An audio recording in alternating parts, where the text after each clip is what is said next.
So, can a government shutdown be avoided? Joining us from Capitol Hill are Representative Tim Griffin, a Republican from Arkansas, and Representative Adam Schiff, a Democrat from California. Gentlemen, welcome. I'm going to turn both of you guys, if you don't mind, into reporters for us, because you're on the inside. You must be hearing stuff. Congressman Griffin, what's the latest? What's the buzz? Well, first of all, I'd like to say that I think a shutdown is bad policy. I think it's bad politics.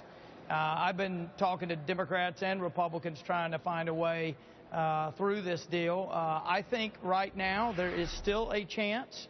It dwindles as the hours go by, but there is still a chance that we can avoid a shutdown. I think there are How would you handle it? Forgive me for interrupting. Would you say it's a 10% chance, a 50% chance? I don't know how to put a number on it, but look, I think, I don't know what the number is, 25% chance, 30% chance. But look, there are several paths to avoid a shutdown that I think could pass the House, and the Senate would also pass. Well, and let me just say this. Sure. We've got a conference with the Speaker in about 30 minutes. And I suspect we will get an update on what he's hearing. But I've been talking a lot with leadership and with rank and file fellow colleagues, and I believe that there are some ways to get there. All right. But it's going to take some creativity and flexibility, and so. Well, I want to get to those paths that you see as a possible way to avoid a shutdown. Thank you for your reporting there. 30 minutes. You're going to go in with your leadership. Congressman Schiff, what are you hearing, and what's likely to happen here? What's the buzz?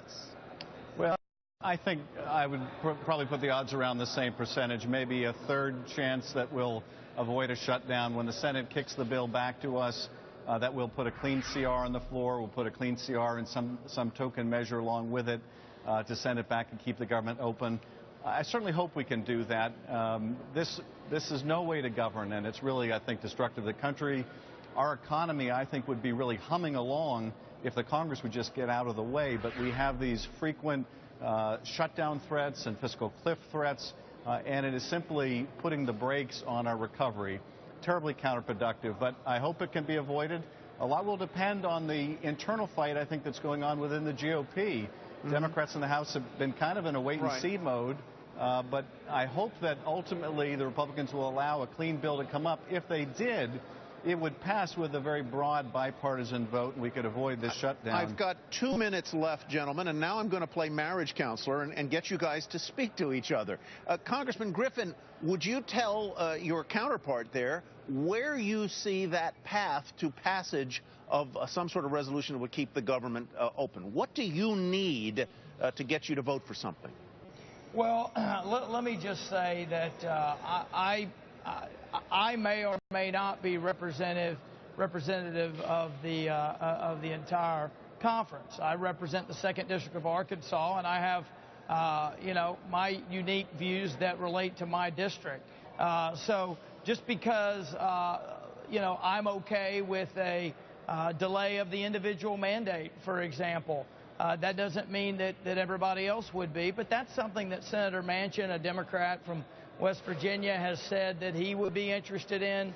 And it would be the corollary, to be honest with you, frank with you, to what the president already did. I think we should be clear that the author of the delay is the president. He delayed the employer mandate on July 2nd, and why not do that for individuals if you're going to do it for businesses? Congressman Schiff, is your bottom line that you need a completely clean continuing resolution in order to be satisfied?